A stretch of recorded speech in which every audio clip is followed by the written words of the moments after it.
Guys, good morning. Nyaong po kita digdi. Ito po Ito na po sa dating tanan. Ngunyan mata ng ikamuting kahoy.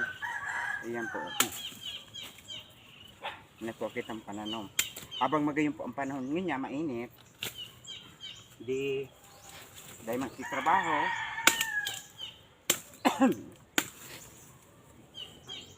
Makukit ang pananom.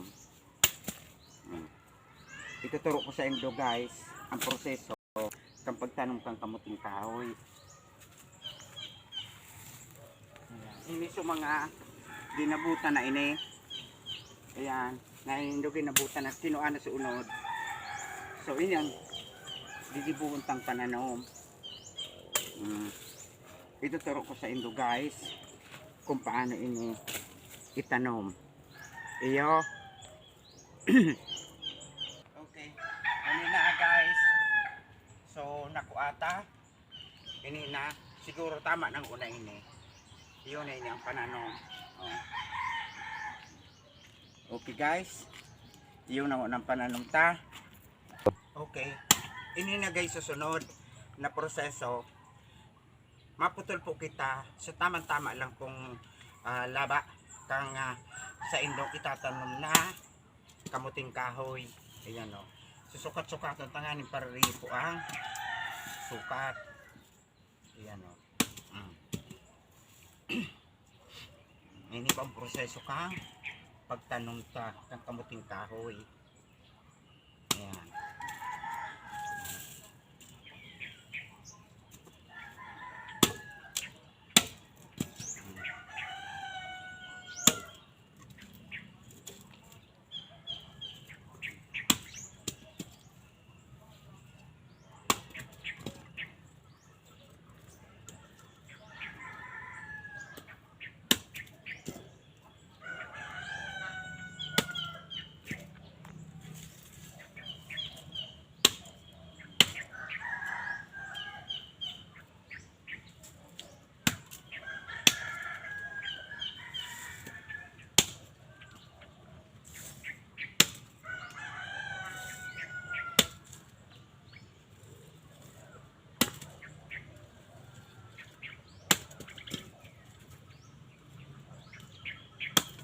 Okay guys, bilangon tayo ni 2, 4,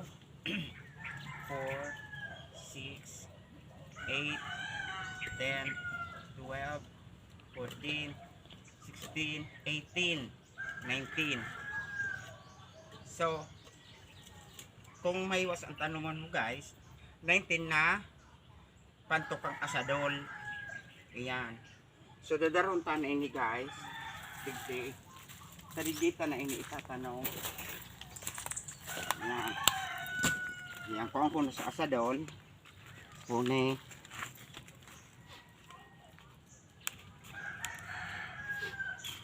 Ayan. Ang pagtanong ka ini guys, depende man ta sa rarom kung paano gusto mong iurarom. Tanganing ditulos makunyan. Ditulos mabuwal. Dumangka. Okay, ito nga day mabuhal tulos. Ayan.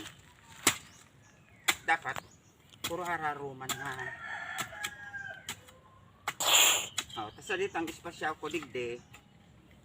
Sararuan sa nading niya kasi nang kuma.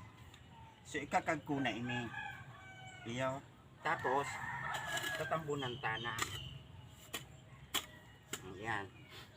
Mga sarong roller guide ang distansya, pwede na isunod mo sunod mong itatanom. Ayan, digdi naman. O kaya mga sarok may kabangang roller. Ayan. Ayan. Ini guys itatanom ta naman ini. Ayan, tatambunan pa siya. Actually, mabitis sa ako. Ayan. Tatambunan ta. Tapos, tansya lang. ang distansya, bahala na kamutan siya nindo. Estimate lang nindo. Yan.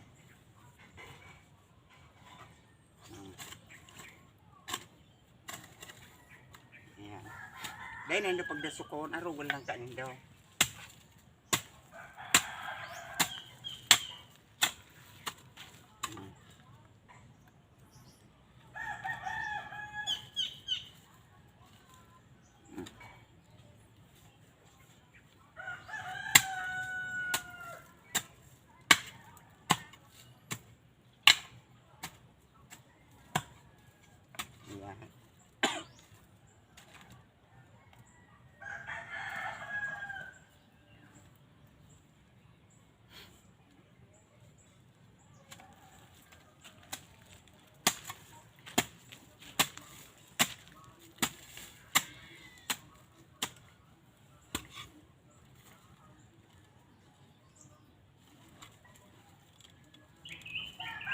So, pira na tuman natanuman tarig ni 1, 2, 3, 4, 5, 6. 6 lang pong naitanom tarig de.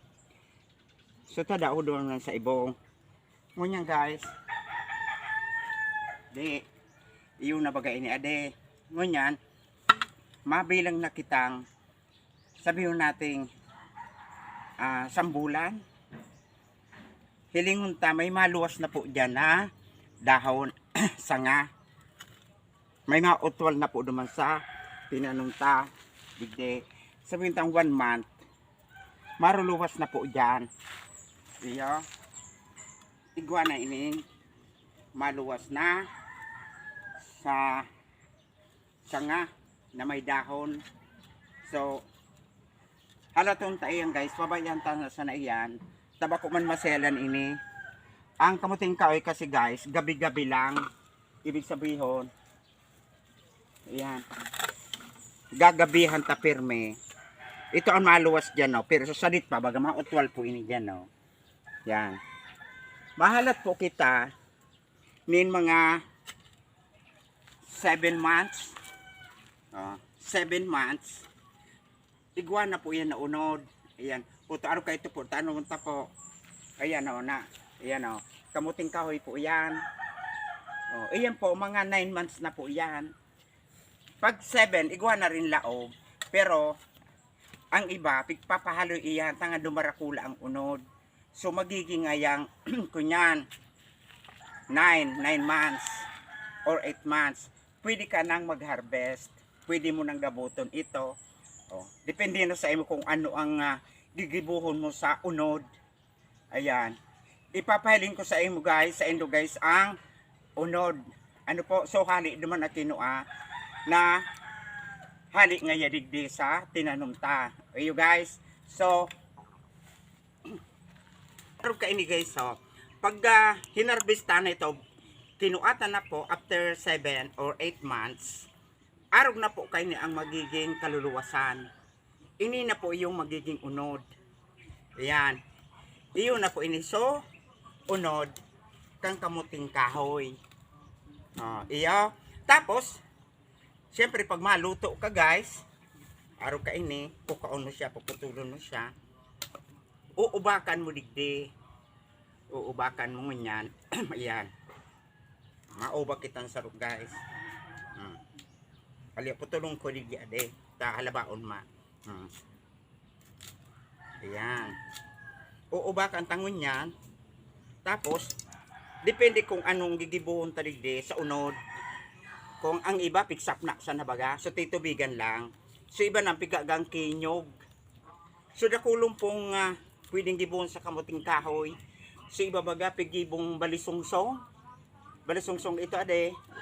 Ayan, balisungsong. So, ang gibuhon mo kaini, pag balisungsong, pigi iraid bagay, piga-arog kaan. Ayan.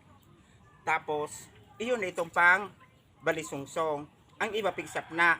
Ang iba naman, dakulang pwedeng gibuwang kasi kaining kamuting kahoy ini, arog ka ini. Ang iba pag niluto, kikagangking natok. Yeah, pagluto na, iula na kang natok. So, pinakagata niya, ibubuhos mo dyan. So, masiramon po yan.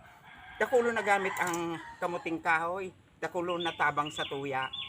So, guys, sana dahil kahit papaano, nakatabang ako kung paano itanom at saka pirambulan bago mag-harvest kan sa tuyang tinanom na kamuting kahoy.